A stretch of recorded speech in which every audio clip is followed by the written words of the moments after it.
sisi kamar nih, karena saya tahu persis jaraknya atas jauh itu. Kalau ngobrolnya di kamar, ngapain Abah Lutfi nyuruh tamunya ke kamar? Ini kan ganjil. Kan nggak logik tamu disuruh mengambil asbak di kamar. Ini nggak logik. Karena Abah Lutfi itu ada pengawalnya. Standby di situ. Nah gitu loh. Kemudian dengan narasi suudzon, enggak suudzon. Kalau dohor, asar, maghrib nggak sholat, orang kok nggak sholat. Itu nggak suudzon. Itu nggak suudzon. Itu wajar.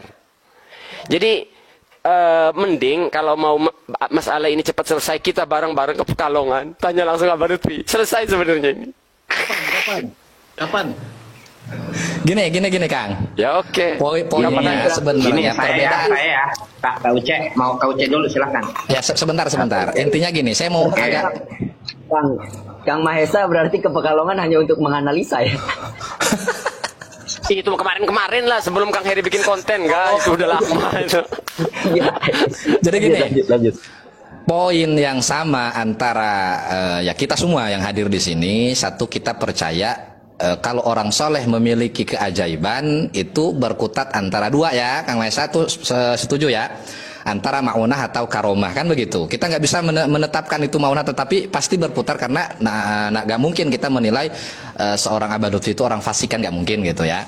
Nah berarti kan di kejadiannya ini, nah maksud saya Kang Heri dan pesan-pesan dari teman-teman saya seperti Kang Mahesa gitu, ayo kita tabayun, paling tidak sudahkah Kang Heri menelpon orang terdekat Abah Lutfi, atau kan Buya Uci kan di situ cuma menyampaikan kisah dari guru dari kawannya Kisarwani ya, Kisarwani kalau tidak salah. Buya Uci itu tidak menerima langsung ya Kisarwani gitu. Pernahkah gitu menghubungi? Jadi jangan langsung menjas bahwa itu tidak terjadi gitu maksudnya.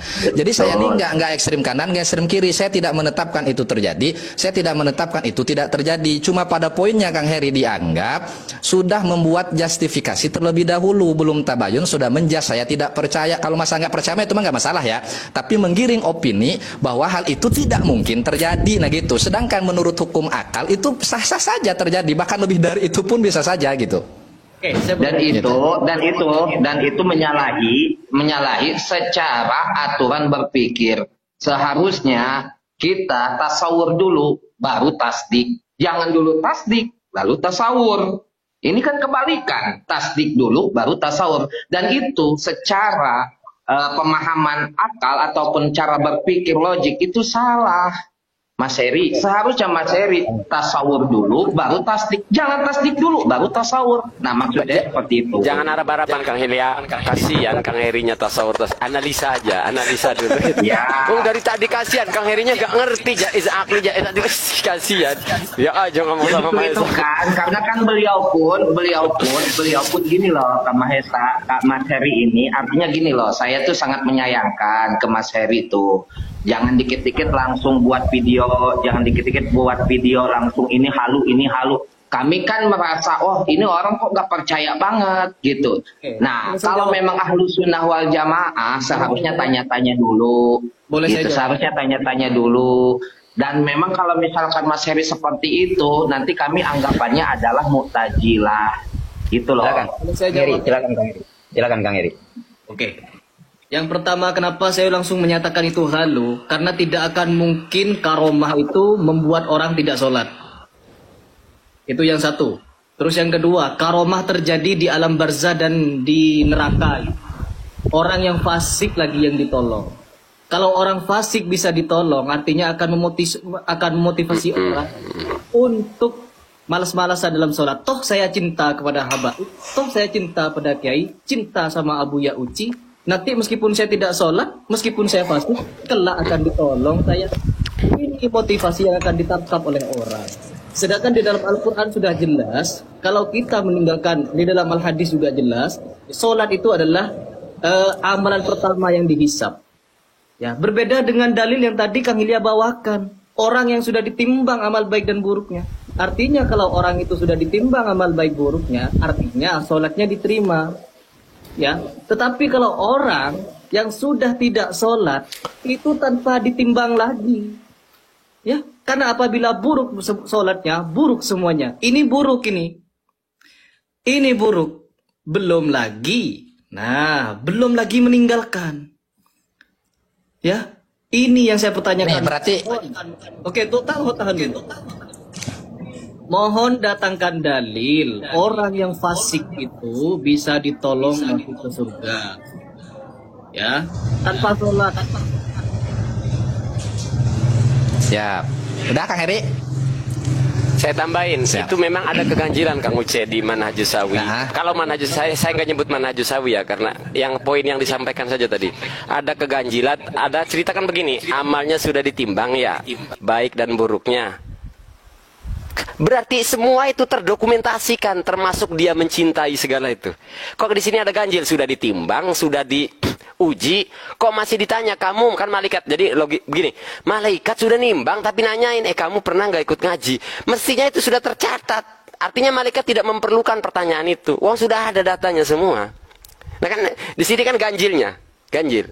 Iya jaiz akli, justru karena jaiz akli itu kita menganalisa gitu, mentasawur itu. Loh, katanya sudah ditimbang. Kok malaikat nanya lagi, kamu pernah ngaji nggak? Kerjanya apa malaikat rokit bantitnya? Karena ada ganjil tuh. Kang, Ya, berarti gini. Ini kesimpulan Kang Mahesa sama Kang Heri ini beda berarti nih dalam menyikapi kasus Abah Lutfi. Kalau Kang Mahesa tadi taslim, ketika betul-betul itu terjadi, itu meyakini antara maunah dan karomah. Tapi Kang Heri Pras kesimpulannya beda. Sama Kang Ucai udah sepakat. Jangan puter-puterin, kasihan jangan digiring opininya. Sudah sepakat, pastikan dulu itu terjadi baru ke karomah. Udah, kita kepada tadi masalah timbangan. Malaikat sudah nimbang, kok tiba-tiba nanya, kamu pernah nggak ngaji? Ini nggak makul namanya. Enggak, kalau itu kan saya nggak pernah bahas itu. Saya nggak pernah bahas itu. Kang Ucai, Saya hanya menyampaikan. Kang Ucai izin. Siap. Mungkin ikut Al-Faqih Muqaddam, malaikat Rokit Atid. Loh, itu bukan pendapat saya, itu dalam kitab Minhajus Sawi. Minhajus Sawi. Oke, Habib Jan sebentar. Asmit. Sebentar Loh, ya. antum ini lucu loh. Saya hanya mengemukakan di dalam kitab Minhajus Sawi, Habib Jan Asmit. Jika memang itu halu ya silahkan antum bacakan kitab ini bahwa kitab ini halu loh. Kalau masalah fasik Bagaimana Mahesa gitu. itu bisa masuk surga, itu saya yakin Kang Mahesa pun itu udah ada tahu. Jadi orang fasik itu tak mustahil masuk surga. Ya khruju minan nar man kana fi qalbihi mithqala dzarratin minal iman. Seseorang itu akan keluar dari neraka apabila di dalam hatinya ada setitik keimanan dalam hatinya. Selama dia mukmin walaupun fasik, itu bisa masuk surga ya kalau dalam konteks itu maksudnya. Tapi bukan berarti kita membenarkan kefasikan, enggak. Itu maksudnya. Artinya orang fasik itu ya tetap secara hukum ya tetap masuk surga gitu. Saya lebih senang tawakuf kalau berkaitan dengan akhirat tuh lebih senang tawakuf, cuma hanya menanggapi cerita di Manhajus Sawi doang gitu. Bukan saya nggak mau masuk ke dalam perkara gaib, cukup aman tuh billah kalau kita lebih ngerati. Gitu. Iya, paham. Sebenarnya ngeri. Makanya di sini ngeri gitu, ada cerita-cerita begitu, ngeri diceritain gitu loh. Paham. Jadi gitu ya Kang Heri gitu. Jadi kekhawatirannya